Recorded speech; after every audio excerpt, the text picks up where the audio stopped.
Warning: the game we will be looking at in today's video, Outlast, includes violent and disturbing themes such as blood, gore, strong sexual content, and jump scares. If you are uneasy or sensitive to such content, it is recommended that you do not watch this video. If you do decide to continue, viewer discretion is strongly advised.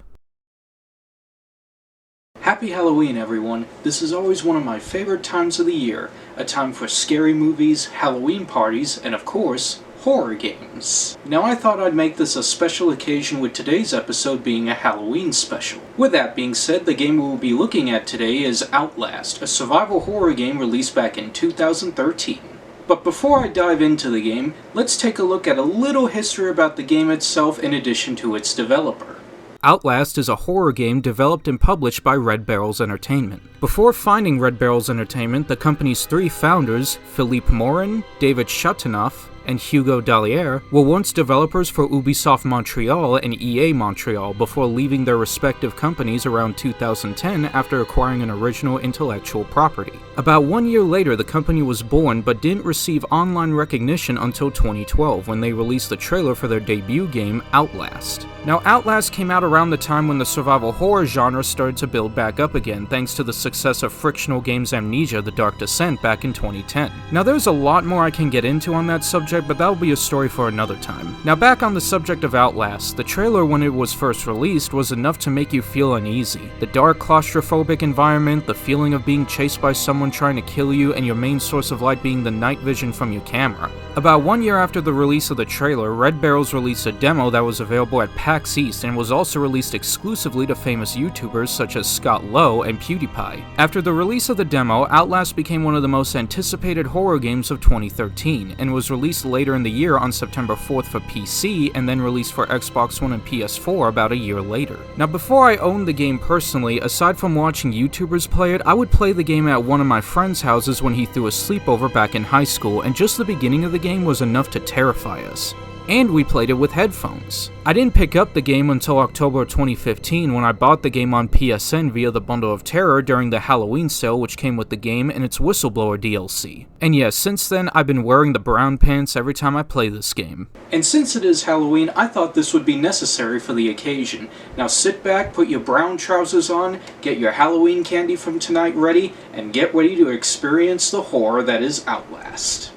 Also, just a fair warning, this game will include jump scares, so if you are sensitive to that sort of thing, check down in the description for timestamps on when the jump scares will happen. In Outlast, we take the role of Miles Upshur, a self-employed investigative journalist who arrives at the abandoned Mount Massive Asylum, located within the remote mountains of Lake County in Colorado. Sometime before the events of the game, Miles received an email from an anonymous whistleblower about illegal activities happening at the asylum. Miles arrives at the asylum armed with nothing but his video camera and a few extra batteries. He enters the asylum by climbing up the scaffolding on the side of the entrance and climbs through the window. As he travels through the floor he's on, he sees that the interior of the asylum, at least at the entrance, is in ruin with blood all over the place, implying something dark happened here before. He enters one of the rooms and...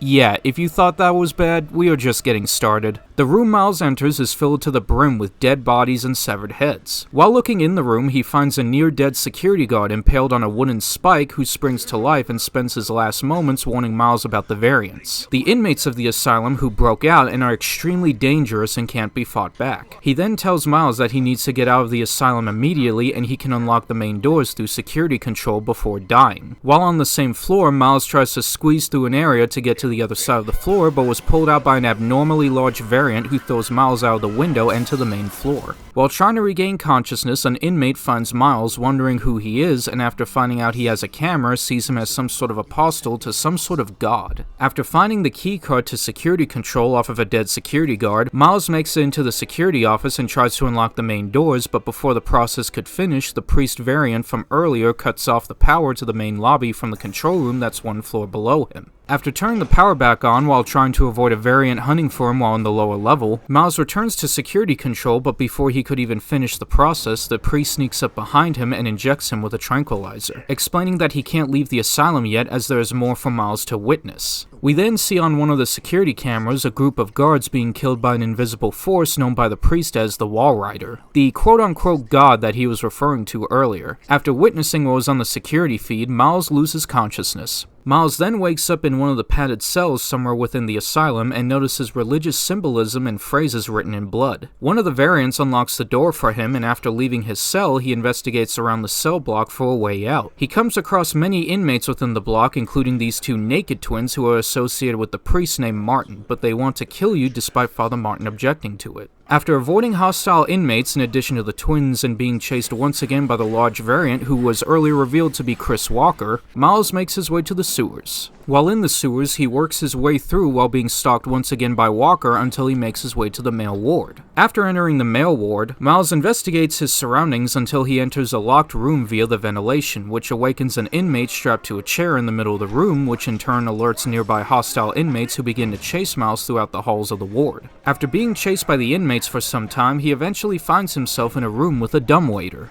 A voice calls from the radio telling Miles to get in to escape from the inmates. As the dumbwaiter lifts Miles up away to safety, this moment of security only lasted for a few seconds as our savior from the other end knocks out Miles and ties him up in a wheelchair. The doctor-like inmate then takes Miles to his own personal medical ward, or torture chambers to be more exact. After arriving in one of the rooms, the doctor, who recognized Miles as Father Martin's apostle, goes on about how Father Martin is crazy, ironic coming from him, for thinking there's some sort of god in the asylum, and talks about a more concrete standard, as money and making profits are the only things that truly matter. After his short talk with Miles, the doctor, with the use of large bone shears, brutally slices off one of Miles' fingers from each hand before leaving the room. Miles was then able to free himself from the confines of the wheelchair before vomiting from pain and shock. Miles leaves the room only to have his attention caught by a mutilated and deformed patient in the same room. The patient reveals the doctor's name to be Richard Traeger, who was once a Murkoff executive along with the patient. The unnamed executive explains that Traeger got the treatment at some point and stated that he became too alive and filled with Wernicke's nightmares before screaming into a fit of rage. This attracts the attention of Traeger, who came over to the former executive and stabs him through the abdomen, killing him. Traeger returns to the room Miles was in only to find that the latter has escaped, and after a fit of rage starts his search for Miles. After avoiding Traeger for a prolonged period of time and finding the keys to the elevator, Miles escapes Traeger via the elevator only for Traeger to be on the floor below him, and in one last-ditch effort to kill Miles, forces open the elevator door while it's still moving and attacks him, but Miles had the upper hand and pushed Traeger back, causing the insane doctor to get the upper half of his body stuck in the elevator door, which crushes him to death. After narrowly escaping the clutches of Dr. Death, Miles makes his way to the next area where he once again comes across Father Martin, who instructs Miles to meet him outside. As Miles tries to find a way out, he makes his way to the cafeteria, which is in the process of being burned down. A suicidal inmate in the cafeteria talks about Murkoff and their cruel treatments towards the inmates, and decides to burn down the entire asylum along with him, and tells Miles that if he wants to leave, he can get out through the kitchen, which is blocked off by fire. Look, I don't care if you want to burn the entire asylum to the ground. I can't get out from where you told me because it's blocked off by the fire you started. Anyway, Miles makes his way to the nearby laundry room where he once again is being pursued by Walker. He releases the pressure valves, which in turn allows him to activate the emergency sprinkler system, putting out the fire in the cafeteria. But this didn't make the inmate we saw earlier too happy, as he attacked us the moment we entered the kitchen before running away. Shouldn't have put a wall of fire by my escape route, buddy. After escaping through the kitchen, Miles makes his way outside to the courtyard where he works his way around locked gates by scavenging sheds and maneuvering on the sides of buildings and on the roofs of the sheds. Oh look, an Evil Dead 2 reference. Anyway, while in the courtyard, he comes across different non-hostile inmates as he tries to find a way back in while once again being stalked by Walker. He also at one point gets harassed by the Wall Rider, the paranormal entity we saw kill the guards on the security cam footage at the beginning of the game, and the deity that Father Martin and his followers worship. He eventually makes his way back inside via the female ward where he once again sees Father Martin. As Miles makes his way through the ward, he is continually attacked by random variants on the floor, in addition to once again being stalked by the naked twins. Jesus, give this guy a break, will ya? He already had 2 of his fingers chopped off earlier. Anyway, after escaping from some hostile individuals, Miles further makes his way in the ward, but as he tries to jump to another platform to the next area, he drops his camera, and as the platform starts to collapse, the camera falls off the platform and into the chasm below. And since the camera is Miles' main source of light, he is unable to continue further until he gets it back. So Miles makes his way down to the dark low chasms of the female ward until he eventually finds his camera, but was cornered by a hostile group of inmates once again who give chase. After safely escaping the inmates, Miles manages to escape the female ward and make his way back to the administration block from the beginning of the game. As he makes his way to the locked stairwell, one of Father Martin's followers comes down and tells Miles that he can find the key to the stairwell, or the House of God as he calls it, in the theater at the recreation hall. While in the theater, a projector activates showcasing an old film with archived audio about the previously mentioned Rudolf Wernicke, who before becoming a researcher for Murkoff stationed at the asylum was a former Nazi scientist during World War II, who was studying the morphogenic engine and at one point in his elder years was recruited by Murkoff to use his morphogenic engine technology for one of their illegal experiments at Mount Massive known as Project Walrider. Now, there is a lot of context involving this, and it has to do with a lot of things that happen in the game, so I'll explain in a bit.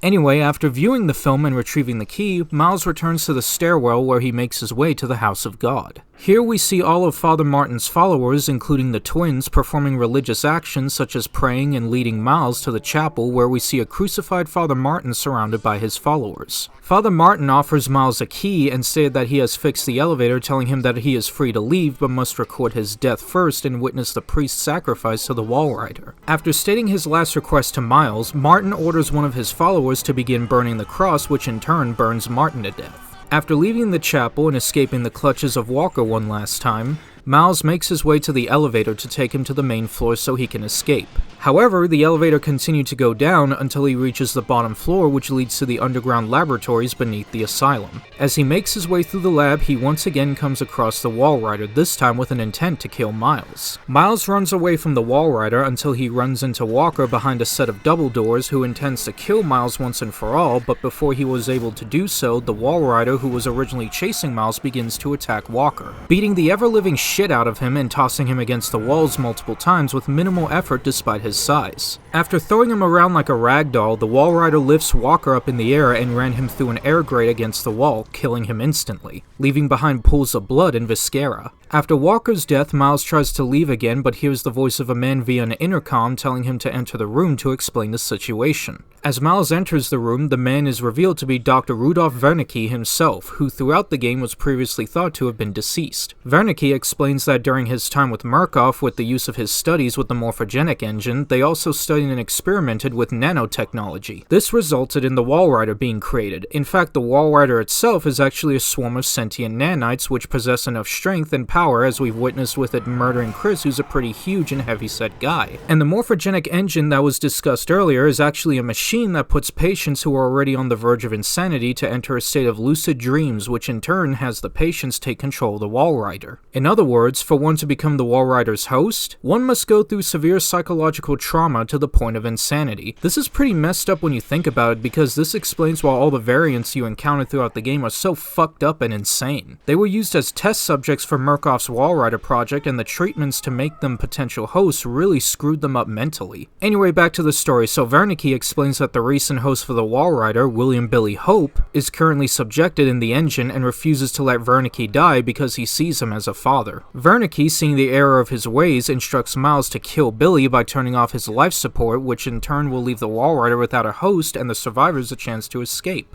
So Miles makes his way through the laboratory while constantly being pursued by the Walrider, hell-bent on killing him. After disabling the morphogenic engine's life support function in addition to the electric supply, Miles deactivates the failsafe of the engine's life pods, which begins to slowly kill Billy. However, as Billy is dying, the Walrider starts throwing Miles across the room before dragging him up a wall and possessing his body. Miles, heavily injured but still alive, musters up whatever willpower and energy he has left to leave the laboratory and escape the asylum. But as he makes his way out of the lab, Dr. Wernicke, along with a group of Murkoff's personal militia, were found behind a set of double doors and shoot down Miles. However, as Miles falls, we hear the doctors state in horror that Miles has become the new host for the Walrider as the screen fades to black. We then hear the sounds of gunfire, screams, and death before the game ends. And as I said before, the Walrider can only possess a person if their mental state is so degraded to the point of insanity. And because Miles went through so much fucked up shit in the asylum throughout the course of the game, his insanity was so bad by the end of the game that his mental state made him the next best candidate for possession.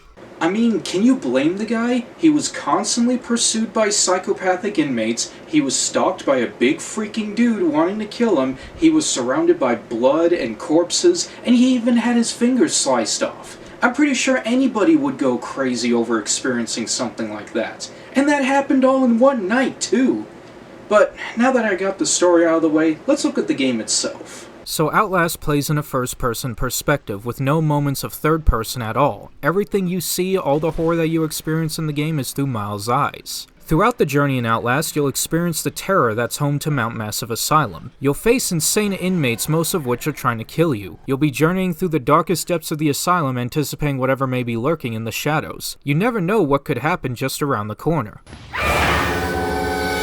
Outlast is a horror experience that was definitely a unique take back in 2013, and left an impact on the horror community in a way similar to how Amnesia did back in 2010. In fact, I'm pretty sure one of the developers at one point even stated that Amnesia was one of the biggest inspirations for this game. The atmosphere, the feeling of isolation with no means to defend yourself, and the constant anxiety of wondering what life or death situation is going to happen next is enough to keep you on the edge of your seat for the first time. It's the type of game where you'll find yourself playing in the middle of the night in a dark room with all sources of light switched off while wearing a pair of surround sound headphones for the best and most terrifying experience. Now, as I've just said in Outlast, you have no actual means to defend yourself. No weapons, no guns, and you can't even punch or kick enemies. Now, it's one thing where in games like Resident Evil, Silent Hill, Dead Space, and Evil Within where you get the survival horror experience but you have weapons to defend yourself. Yes, you do have limited supply of said weapons, and there are times where you have to avoid enemies to preserve as much of your limited ammo as possible, but the point is, at least you have a means to defend yourself in those games. But it's a totally different story with a game like Outlast. Since you have no weapons or any other means to defend yourself, your only options are to run, hide, or die. And that's not just coming from me, the game literally tells you that in its opening text before you start the game. I also would like to point out that in the early versions of this game, when it was first released on PC, there were these scripted QTE moments where you had to fight back by wiggling the mouse, such as in the cell blocks where you push this one variant off the ledge after he attacks you, or when you push back the pyromaniac after he jumps out at you. I guess these QTEs can be considered to be the closest form of self-defense at the time. However, these QTEs were taken out in a later patch and replaced with different animations for these scripted events. The developers never stated why, but I'd have to guess that it's because the QTEs weren't really necessary to begin with. The post-patch animations are much better anyway, it flows a lot smoother for these moments of the game and are a lot less clunky. Now, more on gameplay. The two most important aspects to survive in this game are running and hiding. There will be times where you'll run into hostile variants who want to kill you. You'll find yourself in areas where a variant is patrolling every nook and cranny searching for you. If the variant sees you, your only option is to run away until they lose track of you, then they will go back to searching. Hold L1 while moving forward to sprint, allowing you to keep your distance from your pursuers. The anxiety of not knowing where your enemy is, forcing you to tread lightly and check your corners, is just one of the many fundamentals of this game that offers an intense horror experience. One moment you think you're in the clear, then next thing you know, he could appear behind you or you run into him and he will start chasing you down. You can actually lean and peek around corners by holding either the L2 or R2 buttons, giving you a chance to see without completely exposing yourself. The feeling of being in a dark area knowing that there's a guy searching for you to kill you can be very anxiety-inducing. One minute you think you're safe, then all of a sudden,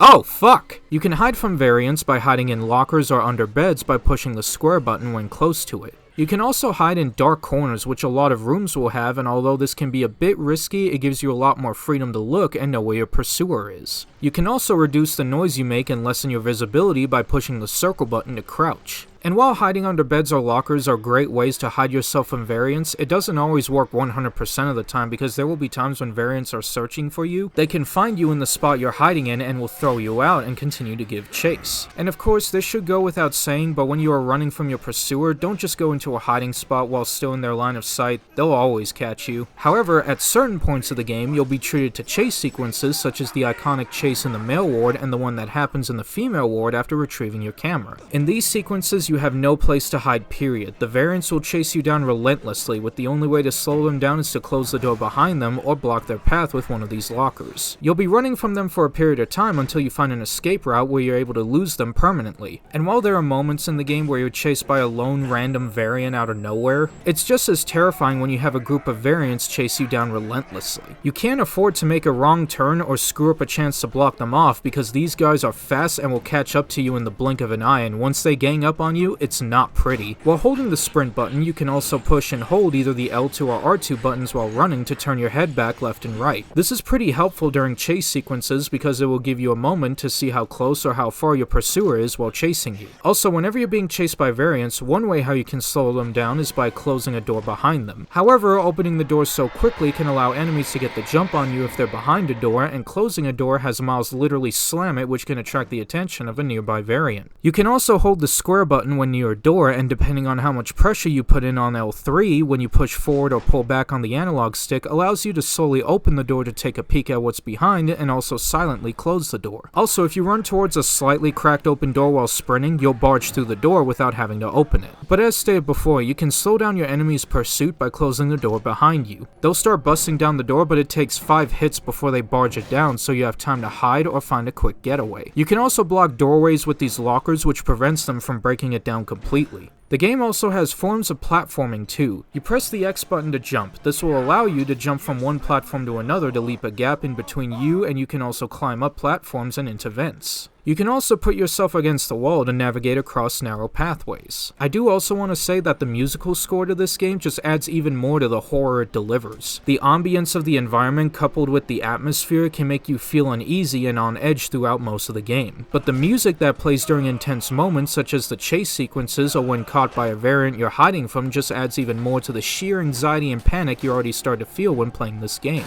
The game is a prime example of how important music is in video games and how much of a difference it can make. Next, I'm going to be talking about one of the biggest gameplay mechanics in Outlast, and that is your camera. You can bring up or put away the camera at any time by pushing R1. The camera is your primary tool used throughout the game and can offer a variety of benefits. For one thing, you can zoom in and out using up and down on the D-pad. This can allow you to get a look at something from a distance in addition to seeing where enemies are. The PS4 version of this game lets you use the DualShock 4's touchpad to zoom in and out by swiping up or down on the pad. The camera also has a night vision mode which you can activate by clicking R3, and this is one of the most important mechanics with the camera. Now, majority of the areas you'll find yourself in this game are dark and are hard to navigate without a source of light, which can make traversing the area difficult and especially dangerous if there's a variant lurking in the shadows. The camera's night vision mode will be your main source of light to help you see your way through the darkness. It really makes a huge difference in gameplay because not only will you see where you're going, but it also gives you an advantage when being stalked by variants because while they can still traverse in the dark, they can't really detect you in the darkness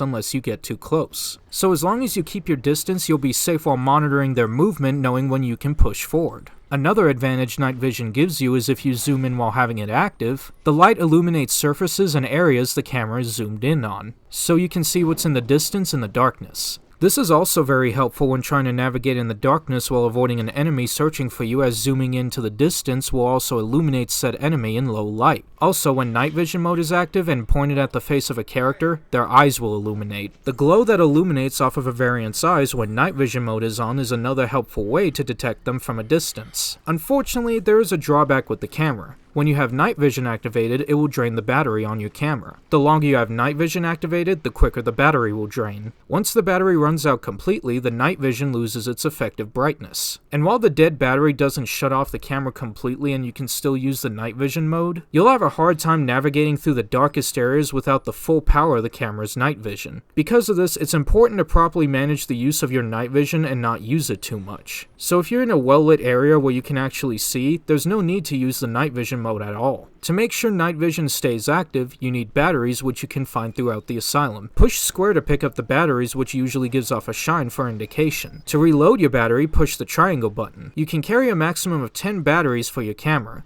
at least in normal mode. It varies depending on the difficulty, but I'll get to that later. Also, throughout the game, you'll come across specific and important moments which, if you record them with your camera, will have Miles write down notes of the events that transpired, which is signified by the camera icon at the bottom corner of the screen. Now, it should be noted that Miles is a silent protagonist, and aside from reactions such as screams and sounds of panic and hyperventilation, he never speaks at all during the game, so it makes it kind of difficult to tell what his personality is like. However, this is where the notes come in. Whenever Miles writes down notes after recording an event, we get a glimpse at his personal thoughts and feelings that transpired when the event happened. A lot of these notes tend to give us his thoughts and events related to the story, the environment, and even characters you come across, and I'd have to say this is a pretty unique way to showcase a character's personality. Because judging from his notes, you can see that Miles tends to be pretty cynical and vulgar, throwing insults and making snarky comments to alleviate the situation he's in. Also, when you record Traeger's body after he's crushed to death by the elevator, Miles will make a pretty dark yet clever joke about his death. Now next I want to take a moment to talk about the variants themselves.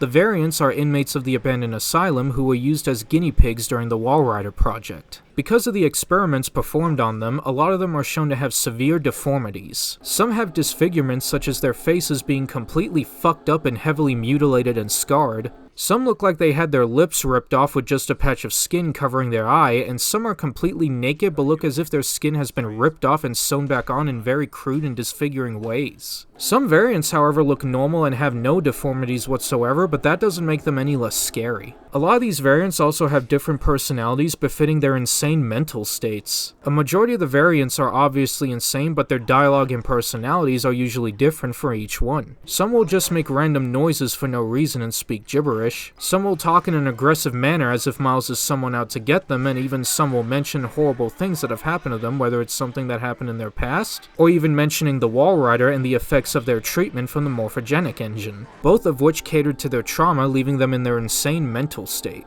Some non-hostile variants also perform disturbing activities while also behaving in an equally disturbing manner. Like this one variant who's literally giving a corpse a bath in a tub full of blood and talking to it as if it were a toddler while bathing it. Hell, there's even a variant you come across at the beginning of the Cell Block chapter who performs necrophilia and will freak out when he sees Miles and will berate him, saying that he's sick for watching. You like to watch? It's sick. You're sick. Yeah, like you're one to talk, dude.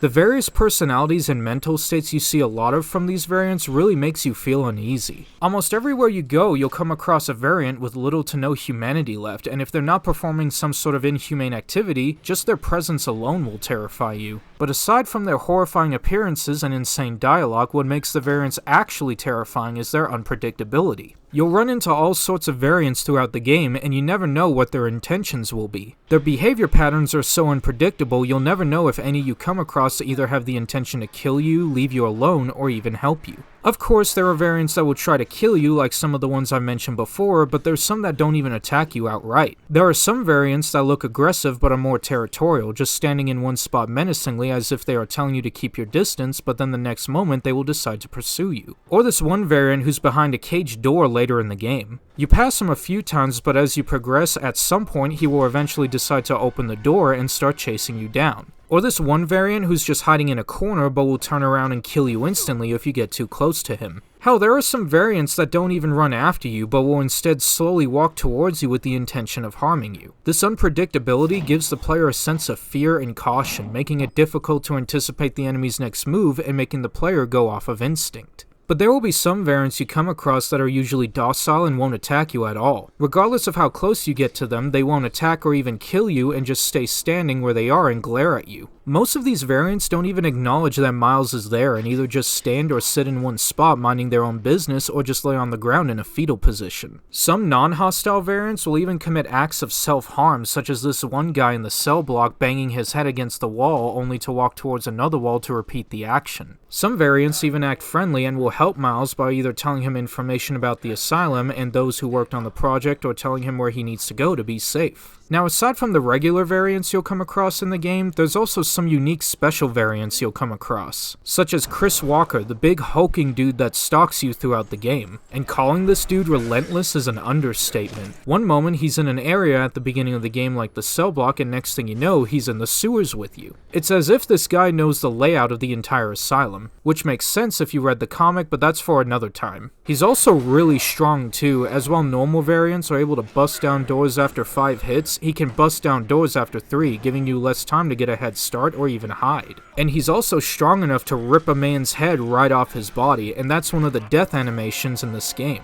And despite his large build, he can easily keep up with Miles while chasing him for a good amount of time. Whenever this guy appears throughout the game, the best thing to do is to keep a good distance and listen closely, because you can tell where he is usually by listening to the sounds of his footsteps and his chains rattling. Mapping out and planning an escape route if he starts chasing you, in addition to paying attention to where he could be, are the best methods of survival with him. Then there are the Naked Twins, who only appear a few times in the game. These guys are extremely quiet and don't give off any way where you can tell where they are. The first time they become hostile, one of them is walking towards you, then stops, completely blocking your path, while the other twin is walking behind you and closing in, forcing you to climb through the window to escape from them. The next time they appear, they have more freedom of movement and can move throughout the area. If they catch you, they don't run after you, so you have a chance to run away and hide. However, this is also a drawback because since they're so quiet, they can easily sneak up on you and kill you if you're not paying attention. And when you get too close to them, it's an instant kill too, which makes these guys just as dangerous as the other variants. And of course, we have everyone's favorite doctor, Richard Traeger. His AI behaves the same way as regular variants who search throughout the area for you, but this guy's mannerisms, his voice, and his dialogue really make him unique and terrifying compared to other variants because while he's still batshit insane, he still retains some sense and intelligence.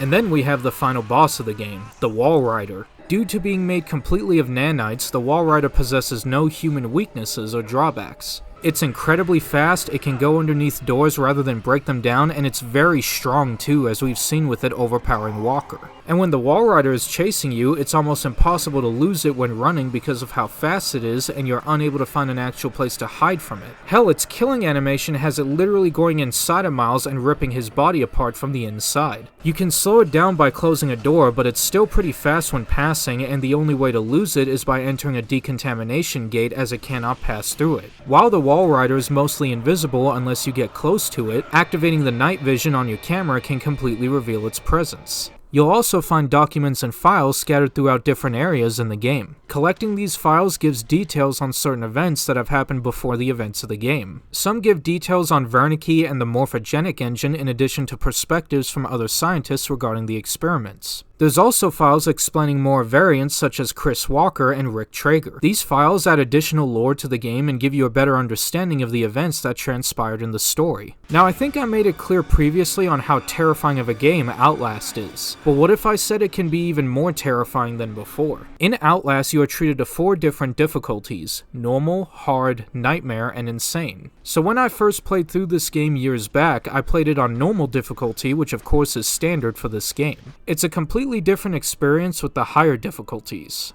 In hard difficulty, enemies are more aggressive, they search more thoroughly, and you die a little quicker. The maximum battery count also drops from 10 to 5, so less batteries means more management when using your camera. Nightmare difficulty, however, is just as terrifying. Enemies are even more aggressive and have smarter AI, being just as thorough when searching rooms and can kill Miles in 1 or 2 hits. And the max amount of batteries you can hold has dropped down to 2. The already claustrophobic and intense feeling of anxiety you get when trapped in a room with a psycho is bad enough, but the experience is on a whole new level when they are just as thorough, making it harder to hide from them in addition to dying quicker. Hell, in this difficulty, it's an instant kill when you run into Chris Walker and he catches you. But hey, at least you still have a checkpoint system and can save your progress in this mode, something you can't do in the game's 4th difficulty. Insane Mode. Now, Insane Mode is the true survival horror experience the game offers. It has pretty much all of what Nightmare Mode offers except for one big difference. Insane Mode has permadeath. There's no checkpoints and you can't save your game either, meaning that if you die at any point in the game,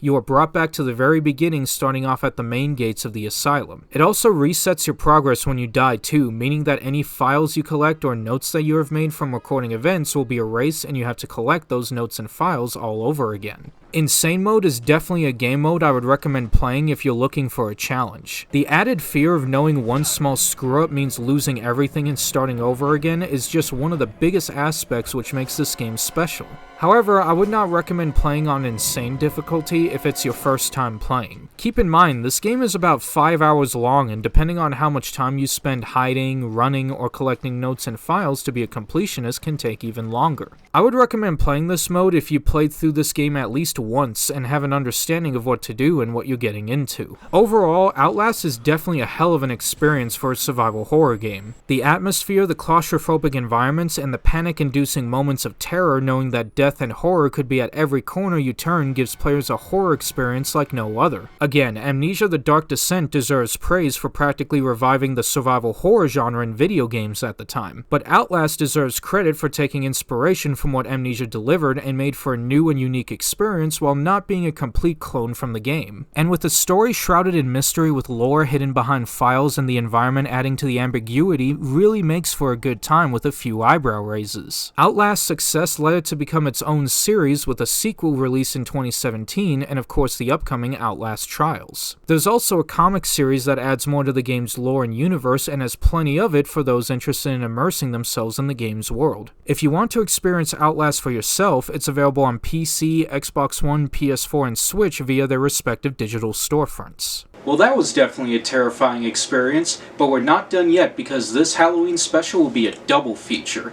In the next video, we're going to be talking about Outlast expansion, Outlast Whistleblower. Keep an eye out on the next video, which will be up very soon. I'll see you guys in a minute. You know, one thing about this game I never understood was how come Miles didn't just use the elevator to get back up where he was before, back in the beginning of the game. Let's try it out and see what happens.